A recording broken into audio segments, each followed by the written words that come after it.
This 3-minute routine will release spine stiffness that is located here.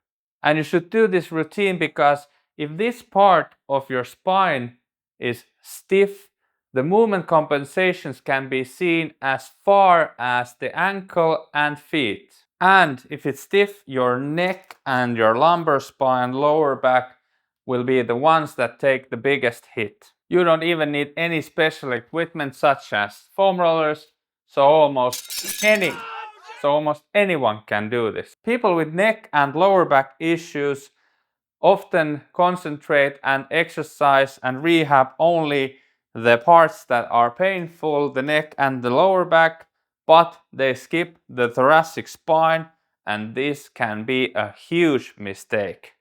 Hi, my name is Markus, I'm a physio from Finland, and if you want concrete, solid tips to fix your musculoskeletal system and mobility, then subscribe to our channel. We haven't even reached our final form yet. You can skip this theory part straight to the mobility routine, but here comes the answer why the thoracic spine is so important. When your thoracic spine is stiff and hypomobile, other parts of your spine start to compensate. Makes sense. So, for example, in the case of the neck, when you are slouching, your thoracic spine is slouched and flexed forward, your neck starts to compensate with extensive extension. So not to look always on the ground, but to get your eyes forward, looking forward. There is nothing to be ashamed of. In your lower back, the tense and tight thoracic spine in your lower back can cause extensive lordosis and arching. When, for example, you try to lift your hands up, you start to compensate the lack of extension from the thoracic spine with your lower back. And also, when you want to arch yourself back, the lack of mobility from the thoracic spine will be compensated with the extra mobility from your lumbar spine. So you hinge your pelvis forward and your lower back extends more than it should extend, and your thoracic spine stays still. Also, rotational limits in the thoracic spine, this means it doesn't turn as much as it should, can start to affect your low back. And this is seen especially in golf when you do the swing and you hit the rotational limits of your thoracic spine, you start to bend from your low back to get the movement you need. All of these compensations can cause compression for the nerve roots, for the vertebrae and the discs themselves, if done repeatedly and forcefully enough. And as you can see here, in a one-leg stance, if Teemu tries to rotate, but the thorax doesn't rotate enough, the knee can cave in and the arch of the foot comes down, causing pronation. Not a big deal, but in some cases with knee or ankle pain, this can be a factor that needs to be fixed. So now to the exercises, but remember, don't do this if you have osteopenia, osteoporosis, or a suspicion that you might have either one. And don't do this if you have fractures in your ribs, rib cage, thorax or thoracic spine, or you have skin issues, irritations, or other pathologies such as tumors or wounds, or if you have inflammation or infection in the region.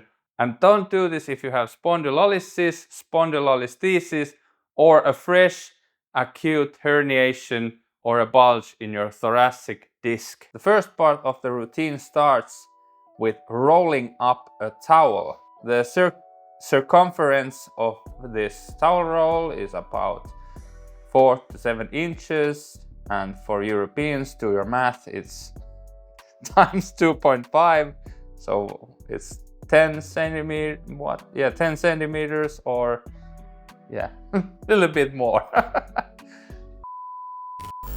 So then put it on the floor and go onto it.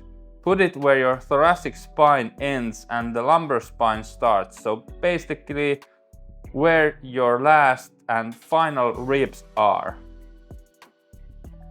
Then put your hands behind your neck. Then extend and bring your elbows back and do 3 to 4 extensions. And if you feel that your towel isn't thick enough, then wrap it inside another towel.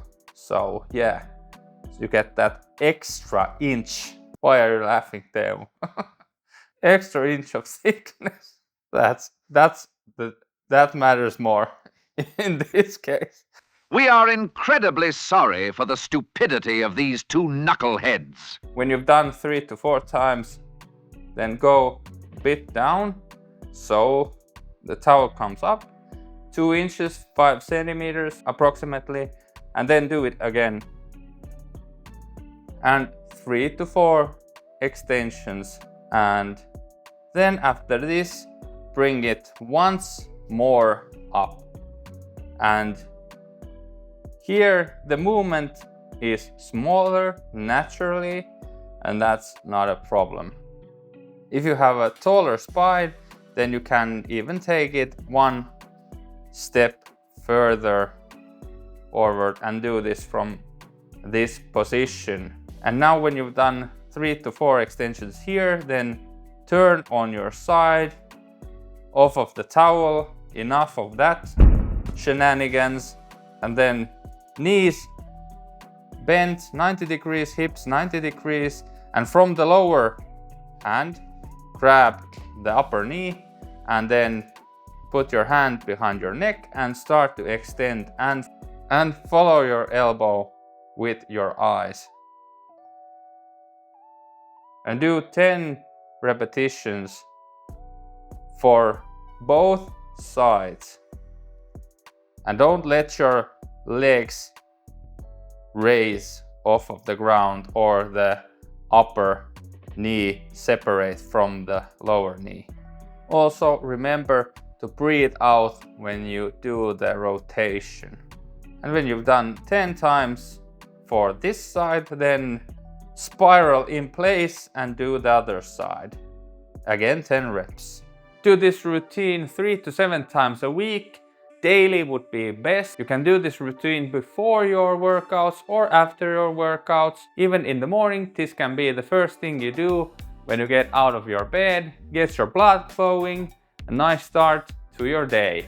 And of course, it would be best to also release the tight myofascia that restricts and tenses up your thoracic spine.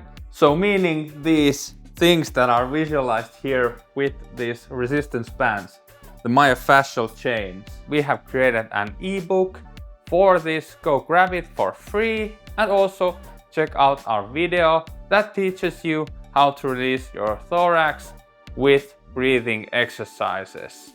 We'll see you there and go get the book. Bye bye.